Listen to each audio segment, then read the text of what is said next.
અહીં આપણે વૃદ્ધિ અને વિકાસ વિશે વાત કરીશું. સૌપ્રથમ પારિભાષિક શબ્દોની ચર્ચા કરીએ. ચેતાતંત્ર. ચેતાતંત્ર એક એવી જટિલ રચના છે કે જે શારીરિક પ્રક્રિયાને નિયમિત અને નિયંત્રિત કરે છે તથા વ્યક્તિના ચેતન અનુભવના દરેક પાસા માટે જવાબદાર હોય છે. ચેતાતંત્ર. સંવેગ કોને કહેવાય? તો કે સંવેગ એટલે સમગ્ર ચેતાતંત્રને ખડભડાવી મૂકતી ભય, ક્રોધ, હર્ષ, તિરસ્કાર જેવી માનસિક સ્થિતિને સંવેગ તરીકે ઓળખવામાં આવે છે. અવસ્થા કોને કહેવાય? તો કે ગર્ભાધાનથી મૃત્યુ સુધી બાળકના જીવનનો વિકાસ સમયાનુક્રમ એક પછી એક એમ ચોક્કસ પ્રકારની તબક્કામાંથી પસાર થાય તેને વિકાસની અવસ્થા તરીકે ઓળખવામાં આવે છે. જેમ કે ગર્ભાવસ્થા, શિશુ અવસ્થા, કિશોર અવસ્થા, તરુણાવસ્થા, પુખ્તાવસ્થા અને વૃદ્ધાવસ્થા. તો ખાસ યાદ રાખવાનું, ગર્ભાવસ્થા, શિશુ અવસ્થા, કિશોરાવસ્થા, તરુણાવસ્થા, પુખ્તાવસ્થા અને વૃદ્ધાવસ્થા. તો આ ક્રમમાં યાદ રાખવાનું છે. ગર્ભાવસ્થા, શિશુ અવસ્થા, કિશોરાવસ્થા, તરુણાવસ્થા, પુખ્તાવસ્થા અને વૃદ્ધાવસ્થા. વારસો કોને કહેવાય? તો કે બાળકને માતા પિતા તરફથી મળેલા જનીન તત્વો જે બાળકના શારીરિક અને માનસિક લક્ષણો નિર્ધારિત કરે છે તેને વારસો કહેવાય. માનસિક વિકાસ. તો કે બુદ્ધિ, તર્ક, કલ્પના, સ્મરણ, વિચાર, ખ્યાલ, સંવેદન શક્તિ વગેરેના વિકાસને માનસિક વિકાસ કહેવામાં આવે છે. ઇન્દ્રિય શિક્ષણ. તો કે મનુષ્યને મળેલ પાંચેય ઇન્દ્રિયોને કેળવવી એટલે કે ઇન્દ્રિય શિક્ષણ. આ ખ્યાલ મેડમ મોન્ટેસરીએ આપેલો છે. તો આ ખાસ યાદ રાખવાનું છે કે ભાઈ ઇન્દ્રિય શિક્ષણનો ખ્યાલ કોને આપેલો છે? તો કે મેડમ મોન્ટેસરીએ ઇન્દ્રિય શિક્ષણનો ખ્યાલ આપેલો છે. આમાંથી બે વસ્તુ યાદ રાખવાની કે ભાઈ અવસ્થા તબક્કાકીય અવસ્થાના તબક્કા. તો કે ગર્ભાવસ્થા, શિશુ અવસ્થા, કિશોર અવસ્થા, તરુણાવસ્થા, પુખ્તાવસ્થા અને વૃદ્ધાવસ્થા. અને પ્રશ્ન પૂછે કે ભાઈ ઇન્દ્રિય શિક્ષણનો ખ્યાલ કોને આપ્યો હતો? તો કે મેડમ મોન્ટેસરીએ ઇન્દ્રિય શિક્ષણનો ખ્યાલ આપ્યો હતો. હવે તરુણાવસ્થાની વાત કરીએ. વિકાસની અવસ્થામાં મહત્વના એવા 12 થી 18 વર્ષના ગાળાને તરુણાવસ્થા કહેવામાં આવે છે. આ અવસ્થાને સંક્રાંતિકાળ અને યૌવન પ્રવેશના ઉંબરા તરીકે પણ ઓળખવામાં આવે છે. તો તરુણાવસ્થા એટલે કે 12 થી 18 વર્ષના સમયગાળો, જેને અવસ્થાને સંક્રાંતિકાળ અથવા તો યૌવન પ્રવેશના ઉંબરા તરીકે ઓળખવામાં આવે છે. વીર પૂજા. તો કે આ એક પ્રકારની મનોવૃત્તિ છે જેમાં કોઈને પોતાના મનનો હીરો માની તેની પ્રશંસા કરે છે અને તેનું અનુસરણ કરે છે. તેને કહેવાય વીર પૂજા. ઉત્પ્રેરણા. ઉત્પ્રેરણા એવું વિશિષ્ટ આંતરિક તત્વ છે કે જે પ્રવૃત્તિને ઉદ્દીપ્ત કરે છે અને તેને પોષે છે. ઉત્પ્રેરણા એટલે શું? તો કે એવું આંતરિક તત્વ છે કે જે પ્રવૃત્તિને ઉદ્દીપ્ત કરે છે અને તેને પોષે છે. પરિપક્વતા. તો કે પરિપક્વતા એટલે એવી પ્રક્રિયા જેના દ્વારા શરીરના જુદા જુદા ભાગો વિકાસની પૂર્ણ કક્ષાએ પહોંચે તેને કહેવાય પરિપક્વતા. શરીરના જુદા જુદા ભાગો વિકાસની પૂર્ણ કક્ષાએ પહોંચે તેને કહેવાય પરિપક્વતા. કોઈ પણ પ્રકારની તાલીમ કે અનુભવથી નિરપેક્ષપણે થતી વિકાસની ઘટનાને પરિપક્વતા કહેવાય છે. દમન કોને કહે? તો કે સમાજમાં ધારાધોરણોથી વિરોધની ઈચ્છાઓ જેનો સંતોષ શક્ય નથી તેને મારી મચડીને અજ્ઞાત મનમાં ધકેલી દેવી તેને કહેવાય દમન. વૃદ્ધિ. તો કે શારીરિક ફેરફાર સાથે અમુક ઉંમરે અટકી જાય છે. વૃદ્ધિ પ્રમાણાત્મક અને એકાંકી હોય છે. વૃદ્ધિ પરિપક્વતાનું પ્રથમ પગથિયું છે. તો વૃદ્ધિ એટલે કે શારીરિક ફેરફાર, જ્યારે વિકાસ એટલે કે શારીરિક ઉપરાંત માનસિક ફેરફાર સાથે સંબંધિત છે. આજીવન ચાલતી પ્રક્રિયા છે. તો યાદ રાખવાનું કે વૃદ્ધિ છે ને એ ખાલી શારીરિક ફેરફાર છે, પરંતુ વિકાસ એ શારીરિક ઉપરાંત માનસિક ફેરફાર સાથે સંબંધિત છે અને આજીવન ચાલતી પ્રક્રિયા છે. વૃદ્ધિ અમુક ઉંમરે અટકી જાય, પરંતુ વિકાસ તો કે આજીવન ચાલતી રહે છે. વિકાસ એ વૃદ્ધિ કરતા જટિલ પ્રક્રિયા છે. વૃદ્ધિને લીધે પ્રાપ્ત થતું સામર્થ્ય એ વિકાસ છે, એટલે કે વૃદ્ધિને લીધે જ વિકાસ થઈ શકે. એલિઝાબેથ હરલોકના મતે વિકાસ એ ગુણાત્મક ફેરફાર છે. તો આ ખાસ યાદ રાખવાનું. એલિઝાબેથ હરલોકના મતે વિકાસ એ કેવો ફેરફાર છે? તો કે ગુણાત્મક ફેરફાર છે. હવે આપણે વિકાસના વિવિધ તબક્કાની વાત કરીએ. સૌપ્રથમ વાત કરીએ ગર્ભાવસ્થા, 0 થી 9 મહિના. ગર્ભાવસ્થા, આ ગાળામાં જેટલી વૃદ્ધિ થાય છે તેટલી વૃદ્ધિ બીજા કોઈ ગાળામાં થતી નથી. આધુનિક મનોવિજ્ઞાન આ અવસ્થાને ખૂબ જ મહત્વ આપે છે. નવજાત શિશુનું મગજ કોરા કાગળ જેવું હોય છે, જેના ઉપર અનુભવ લખવાના છે. આવું કોને કીધું હતું? જ્હોન લોક. કે નવજાત શિશુનું મગજ છે ને કોરા કાગળ જેવું હોય છે, તેની ઉપર આપણે અનુભવ લખવાના હોય છે. તો ગર્ભાવસ્થા 0 થી 9 મહિના, અને ખૂબ જ મહત્વ આપે છે કઈ અવસ્થાને? તો કે ગર્ભાવસ્થાને. હવે વાત કરીએ શિશુ અવસ્થા કે બાલ્યાવસ્થા. શિશુ અવસ્થા કે બાલ્યાવસ્થા, જન્મથી 5 વર્ષ. જન્મથી 5 વર્ષ. શારીરિક માનસિક વિકાસ ખૂબ જ પ્રબળ થાય છે. પરાવલંબી તરફથી સ્વાવલંબી તરફ ગતિ કરે છે. તો યાદ રાખવાનું કે શિશુ અવસ્થામાં, જ્યારે બાલ્યાવસ્થામાં બાળક 5 વર્ષ સુધીનું હોય ત્યારે તે પરાવલંબીથી સ્વાવલંબી તરફ ગતિ કરે છે. 6 મહિનામાં બાળકનું વજન બમણું અને 1 વર્ષને અંતે 3 ગણું વધે છે. 6 મહિનામાં બાળકનું વજન બમણું અને 1 વર્ષના અંતે 3 ગણું વજન વધે છે. પિયાજના મતે 60% બુદ્ધિ વિકાસ આ ગાળામાં થાય છે. આમ આ અવસ્થામાં શારીરિક માનસિક વિકાસ પ્રબળ જોવા મળે છે. ઊંચાઈની બાબતમાં છોકરી કરતાં છોકરાનો વિકાસ ઝડપથી થયેલો જોવા મળે છે. સ્વાભિમાન, શક્તિશાળી હોવાનો ભાવ અને આત્મવિશ્વાસ જોવા મળે છે. તીવ્ર જિજ્ઞાસા જોવા મળે છે અને ઇન્દ્રિય અનુભવ દ્વારા જિજ્ઞાસા સંતોષવાનો પ્રયત્ન પણ કરે છે. સંકુલ ચેષ્ટાકીય કૌશલ્ય શીખે છે. રુદન, અર્થહીન ઉચ્ચારો બાદ 1 વર્ષે 2-3 શબ્દ બોલે છે. કલ્પનાશીલતા, સંવેદનશીલતા અને એકાંત પ્રિયતા જોવા મળે છે. વર્તન વૃત્તિ પ્રેરિત હોય છે. વર્તન કેવું હોય છે? તો કે વૃત્તિ પ્રેરિત. જરૂરિયાતનો તાત્કાલિક સંતોષ ઈચ્છે છે. તો જો આ ખાસ યાદ રાખવાનું છે કે વર્તન છે વૃત્તિ પ્રેરિત હોય છે અને જરૂરિયાતનો તાત્કાલિક સંતોષ ઈચ્છે છે. ક્યારે? તો કે બાલ્યાવસ્થામાં કે શિશુ અવસ્થામાં. માતા પિતા, ભાઈ ભાંડુ અને અન્ય લોકો પ્રત્યે પોતાનો ભાવાત્મક સંબંધ સ્થાપિત કરતા શીખે છે. સિગ્મન્ડ ફ્રોઈડ આ અવસ્થાને ભાવિ વ્યક્તિના નિર્માણ માટે જવાબદાર ગણે છે. માનવ જીવનનો અનોખો કાળ છે. આત્મપ્રેમ, સ્વાર્થની ભાવના કઈ એ આ અવસ્થાની વિશેષતા છે.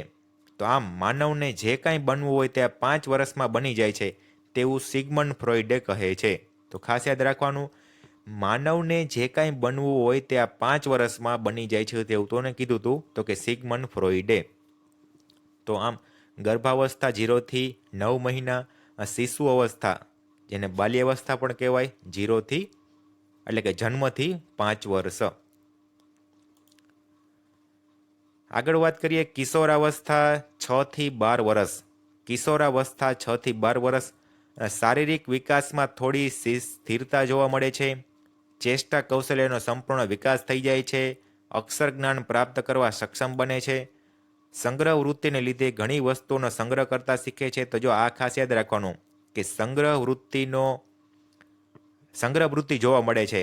અને અક્ષર જ્ઞાન પ્રાપ્ત ક્યારે કરે છે? તો કે અક્ષર જ્ઞાન પ્રાપ્ત કરવા માટે કિશોર અવસ્થામાં સક્ષમ બને છે. એટલા જ માટે 6 વર્ષથી પહેલા ધોરણમાં બેસાડવામાં આવે. અને સંગ્રહ વૃત્તિ કરતા શીખે છે. સંઘ વૃત્તિ જોવા મળે છે. ટોળકીઓ બનાવે છે અને ઘરની બહાર વધુ રહે છે. અનુકરણ વૃત્તિ અને જિજ્ઞાસા વૃત્તિ જોવા મળે છે. કિશોરાવસ્થામાં વધુ તણાવ, સંઘર્ષ, તોફાની અને વિરોધની અવસ્થા છે. આવું સ્ટેનલી હોલે કીધું હતું કે ભાઈ કિશોરાવસ્થા છે ને વધુ તણાવ, સંઘર્ષ, તોફાન તથા વિરોધની અવસ્થા છે. તો કિશોરાવસ્થા 6 થી 12 વર્ષ. શારીરિક વિકાસમાં થોડીક સ્થિરતા આવે. અક્ષર જ્ઞાન પ્રાપ્ત કરવા તે સક્ષમ બને. કિશોરાવસ્થામાં સંગ્રહ વૃત્તિ જોવા મળે છે. કિશોરાવસ્થામાં સંઘ વૃત્તિ જોવા મળે એટલે કે ટોળકી પણ બનાવે. કિશોરાવસ્થામાં અનુકરણ અને જિજ્ઞાસા વૃત્તિ જોવા મળે એટલે કે જેવું બાળક જોવે ને તેવું અનુકરણ કરે કિશોરાવસ્થામાં 6 થી 12 વર્ષ દરમિયાન. હવે વાત કરીએ તરુણાવસ્થા. 12 કે 13 વર્ષથી 18 થી 19 વર્ષ એટલે કે 12-13 વર્ષથી 18-19 વર્ષ તરુણાવસ્થા. નીત નવા શિખરો આંબવાની ધગસ, ભાવિ યુવા શક્તિના ઘડતરનો સમય એટલે તરુણાવસ્થા. આ અવસ્થાને સંક્રાંતિ કાળ પણ કહેવામાં આવે છે. સંક્રાંતિ કાળ કોને કહેવાય છે? તરુણાવસ્થાને. શારીરિક માનસિક ફેરફારો જોવા મળે છે. તરુણાવસ્થામાં સંઘર્ષે, હતાશા અને મૂંઝવણનો ગાળો પણ હોઈ શકે.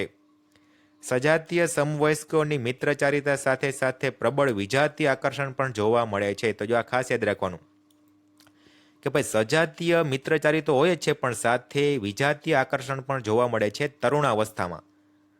સ્વાવલંબન અને સ્વાતંત્ર્ય માટેની તીવ્ર ઝંખના જોવા મળે છે. પોતાના દેખાવ પ્રત્યે વધુ પડતી સભાનતા અને પ્રભાવ પાડવાના પ્રયત્નો પણ કરે છે.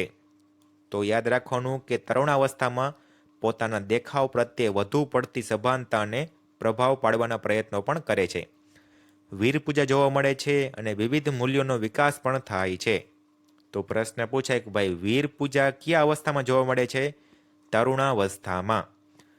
બૌદ્ધિક કૌશલ્યના વિકાસ સાથે જાતિગત ભૂમિકા શીખે છે.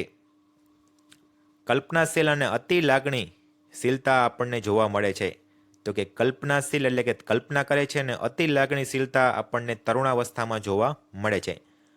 તો આમ તરુણાવસ્થા 12 કે 13 વર્ષથી 18 થી 19 વર્ષ, જેને સંક્રાંતિ કાળ કહેવાય છે. શારીરિક માનસિક ફેરફાર જોવા મળે, વિજાતીય આકર્ષણ પણ જોવા મળે છે આપણને, પોતાના દેખાવ પ્રત્યે સભાનતા અને પ્રભાવ પાડવાનો પ્રયત્ન કરે, વીરપૂજા જોવા મળે છે, કલ્પનાશીલ અને અતિ લાગણીશીલતા જોવા મળે છે. હવે વાત કરીએ યુવાવસ્થા 20 થી 40 વર્ષ. યુવાવસ્થા 20 થી 40 વર્ષ.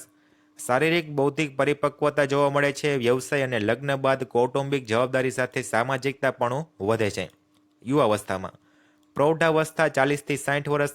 આ અવસ્થામાં વ્યક્તિ સફળતાને ટકાવવાનો પ્રયાસ કરે છે અને વ્યક્તિમાં શારીરિક માનસિક શક્તિમાં ઘટાડો જોવા મળે છે 60 થી 40 વર્ષ, 40 થી 60 વર્ષ. વૃદ્ધાવસ્થા તો કે 60 વર્ષથી વધુ. શક્તિ, સ્મૃતિ અને રોગ પ્રતિકારક શક્તિમાં ઘટાડો જોવા મળે છે. લાગણીશીલતા વધુ જોવા મળે છે અને આર્થિક અસલામતી અને સમય કેમ પસાર કરવો એ પણ વૃદ્ધાવસ્થાની એક સમસ્યા જોવા મળે છે. તો યુવાવસ્થા 20 થી 40 વર્ષ, પ્રૌઢાવસ્થા 40 થી 60 વર્ષ અને વૃદ્ધાવસ્થા 60 થી વધુ. હવે વિકાસના ક્ષેત્રોની વાત કરીએ તો કે શારીરિક વિકાસ છે, માનસિક વિકાસ છે, સામાજિક વિકાસ છે અને સામાજિક વિકાસ. શારીરિક વિકાસ તો કે એલિઝાબેથ હરલોકના મતે બાળકના જન્મથી પુખ્તતા પ્રાપ્ત કરે ત્યાં સુધીમાં માથામાં 2 ગણો, છાતીમાં 2.5 ગણો, ધડમાં 3 ગણો, હાથમાં 4 ગણો અને પગમાં 5 ગણો વધારો થાય છે. તથા વર્ષની ઉંમરે મગજનો વિકાસ 90% પણ થાય છે. તો આમ એલિઝાબેથ હરલોકના મતે બાળકના જન્મથી પુખ્તતા પ્રાપ્ત કરે ત્યાર સુધીમાં, તો એલિઝાબેથ હરલોક શું કહે છે? તો કે માથામાં 2 ગણો, છાતીમાં 2.5 ગણો, ધડમાં 3 ગણો, હાથમાં 4 ગણો અને પગમાં 5 ગણો વધારો થાય છે શારીરિક વિકાસ. માનસિક વિકાસની વાત કરીએ તો કે ભાષા, સ્મૃતિ, તર્ક, ખ્યાલ, બુદ્ધિ, વિચાર વગેરે માનસિક વિકાસમાં આવેલા છે. બાળક 2 વર્ષે 272 શબ્દ, 5 વર્ષે 2000 શબ્દો, 12 વર્ષે 1000 શબ્દો બોલી શકે છે. હવે માનસિક વિકાસની વાત કરીએ તો કે જો 2 વર્ષનો હોય ને ત્યારે 272 શબ્દ બોલે, 5 વર્ષનો હોય ત્યારે 2000 શબ્દ બોલે, 12 વર્ષનો થાય ત્યારે 12 વર્ષનો થાય ત્યારે 10,000 શબ્દ બોલે છે. તો આમ 5 વર્ષે બાળક પદાર્થની ઉપયોગિતાના આધારે વ્યાખ્યા આપી શકે છે અને 8 વર્ષે સામાન્યકરણ કાર્યકારણ સંબંધ સ્થાપિત શીખે છે અને 10 વર્ષે પદાર્થમાં રૂપ રંગનું પણ વર્ણન કરી શકે છે. સામાજિક વિકાસ તો કે ક્રોધ, ઈર્ષા, ભય, ધૃણા વગેરે નિષેધક સંવેગો છે અને આનંદ, ઉત્સાહ, હર્ષ, પ્રસંગ, પ્રેમ વગેરે વિધાયક સંવેગો છે. ક્રોધ, ઈર્ષા, ભય, ધૃણા વગેરે કેવા છે? તો કે નિષેધક સંવેગો છે, નકારાત્મક. જ્યારે આનંદ, ઉત્સાહ, હર્ષ, પ્રસંગ, પ્રેમ આ બધાય વિધાયક એટલે કે હકારાત્મક સારા સંવેગો છે. જેરસેલ્ડ સાંવેગિક સ્થિરતાના શિક્ષણ માટે શાળાની ભૂમિકાને મહત્વની ગણાવે છે. અને સામાજિક વિકાસ તો કે 4 વર્ષ બાદ સહકારી રમતોમાં સામેલ થાય છે અને 10 વર્ષ બાદ સામાજિક નિયમો સ્વીકારતો થાય છે. હવે વાત કરીએ સર્વાંગી વિકાસને અસર કરતા પરિબળો. તો કે સૌપ્રથમ વારસો. સર્વાંગી વિકાસને અસર કરતા પરિબળોમાં વારસો છે. ગર્ભાધાન સમયે બાળકને માતા પિતા દ્વારા પ્રાપ્ત રંગસૂત્રમાં રહેલ જનીન તત્વો જે બાળકના શારીરિક વિકાસને વારસ સાથે ગાઢ સંબંધ છે. શિક્ષકનું કાર્ય બાળકને મળેલી વારસાગત શક્તિઓને ઓળખી યોગ્ય વાતાવરણ પૂરું પાડવાનું છે. હવે વાતાવરણની વાત કરીએ. ગર્ભાધાનથી મૃત્યુ સુધી અસર કરતા તમામ પરિબળો, પરિસ્થિતિઓ કે ઘટનાઓને વાતાવરણ તરીકે ઓળખવામાં આવે છે. સામાન્ય રીતે વાતાવરણ 3 પ્રકાર પાડવામાં આવે છે: આંતરિક વાતાવરણ, બાહ્ય એટલે કે ભૌતિક વાતાવરણ અને સામાજિક વાતાવરણ. તો આંતરિક વાતાવરણ કોને કહેવાય? તો કે ચયાપચયની ક્રિયા, ઉત્સેચકો, વિટામિન, હોજરીના આંકોચન પ્રસરણ, વિચારની ક્રિયા વગેરે આંતરિક વાતાવરણનો ભાગ છે, એટલે કે શરીરની અંદર બને છે. બાહ્ય એટલે કે ભૌતિક વાતાવરણ. તો કે ભૌતિક પદાર્થો, વૃક્ષો, મકાનો, સૂર્ય, વરસાદ, ઠંડી, ગરમી વગેરેનો સમાવેશ ભૌતિક વાતાવરણમાં થાય છે. અને સામાજિક વાતાવરણ તો કે કુટુંબ, જ્ઞાતિ, રિવાજો, સંસ્કૃતિ, શાળાનું વાતાવરણ વગેરે સામાજિક વાતાવરણ. અને આ સિવાય જન્મ પહેલાંનું અને જન્મ પછીનું એવા પણ 2 વાતાવરણ પાડવામાં આવે છે. મને 1 ડઝન એટલે કહે છે કે મને 1 ડઝન તંદુરસ્ત બાળક આપો અને અનુકૂળ વાતાવરણ આપો, પછી તમે જે કહેશો તે પ્રમાણે બાળકને ચોર, ભિખારી, વકીલ બનાવી દઈશ. આવું કોને કીધું હતું? તો કે વોટસને. વોટસને શું કીધું હતું? કે મને 1 ડઝન તંદુરસ્ત બાળક આપો અને અનુકૂળ વાતાવરણ આપો, પછી તમે જે કહેશો તે પ્રમાણે બાળકને ચોર, ભિખારી, વકીલ બનાવી દઈશ. એવું વોટસને કીધું હતું. વ્યક્તિનું ઘડતર માત્ર વારસ કે માત્ર વાતાવરણથી થતું નથી, પરંતુ બંનેની આંતરક્રિયાથી થાય છે, એવું ક્રો અને ક્રોએ કીધું હતું. પરિપક્વતા. તો પરિપક્વતા એક પ્રક્રિયા છે કે પરિપક્વતા અને શિક્ષણ એ બંને પરિબળો એકબીજાને પૂરક છે, એટલે કે જોડાયેલા છે. ઉત્પ્રેરણા. તો કે ઉત્પ્રેરણા એ વિકાસ માટેનું એક પ્રેરક બળ છે. ઉત્પ્રેરણા શું છે? તો કે વિકાસ માટેનું પ્રેરક બળ છે. અને ઉત્પ્રેરણા એ વિકાસ કરવા માટે ઉત્તેજિત કરે છે, જે પ્રવૃત્તિ માટે પ્રેરે છે. અને ઉત્પ્રેરણા 3 કાર્ય કરે છે. તો કે ઉત્પ્રેરણા છે ને એ વિકાસ કરવા માટે ઉત્પ્રેરિત કરે છે, અને પ્રવૃત્તિ માટે ઉત્પ્રેરણા 3 પ્રકારનું કાર્ય કરે છે. તે કાર્યનો પ્રારંભ કરાવે છે, ક્રિયાઓને ગતિશીલ અપાવે છે, જ્યાં સુધી ધ્યેય પ્રાપ્ત ન થાય ત્યાં સુધી ક્રિયાઓને નિશ્ચિત દિશા તરફ દોરે છે. તો આને કહેવાય ઉત્પ્રેરણા, એટલે કે પ્રેરણા આપે. હવે વાત કરીએ અબ્રાહમ મેસ્લોનો પ્રેરણાનો સિદ્ધાંત. અબ્રાહમ મેસ્લોનો પ્રેરણાનો સિદ્ધાંત. 1954માં માનવ પ્રેરણાનું વર્ગીકરણ. તો કે શારીરિક જરૂરિયાત, સલામતીની જરૂરિયાત, પ્રેમની જરૂરિયાત, આદર્શની જરૂરિયાત અને સ્વ આવિષ્કારની જરૂરિયાત. તો જો આ ખાસ યાદ રાખવા જેવું છે કે ભાઈ અબ્રાહમ મેસ્લો તેને પ્રેરણાનો સિદ્ધાંત આપ્યો. બરાબર ને? પ્રેરણાનો સિદ્ધાંત આપ્યો 1954માં. તો અબ્રાહમ મેસ્લો શું કહે છે કે ભાઈ સૌ પ્રથમ શેની જરૂરિયાત છે? તો કે ભાઈ શારીરિક જરૂરિયાત.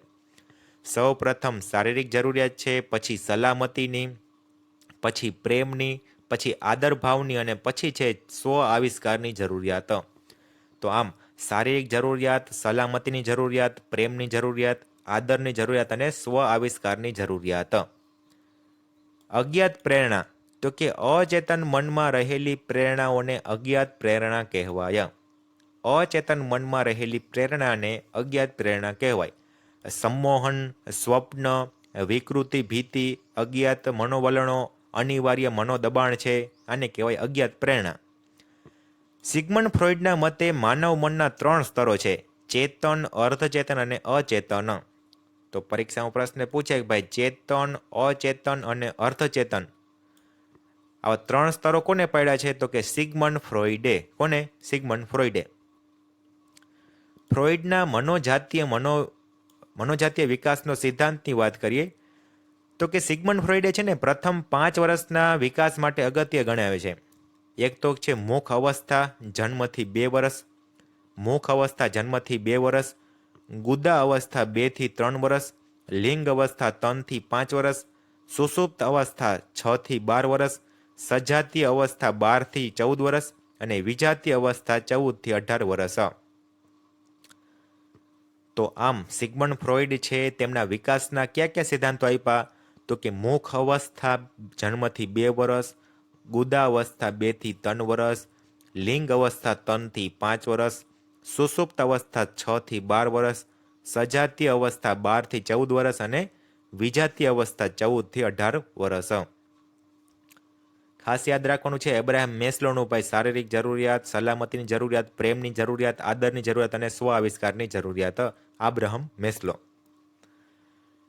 જીન પિયાજનો જ્ઞાનાત્મક વિકાસનો સિદ્ધાંતની વાત કરીએ તો કે જીન પિયાજે શૈશવથી તરુણાવસ્થા સુધીમાં બૌદ્ધિક વૃદ્ધિ વિકાસ પર ભાર મૂકેલ છે. જન્મથી 2 વર્ષની ઉંમર સુધીમાં ઇન્દ્રિયોનો અનુભવથી જ્ઞાન મેળવે છે.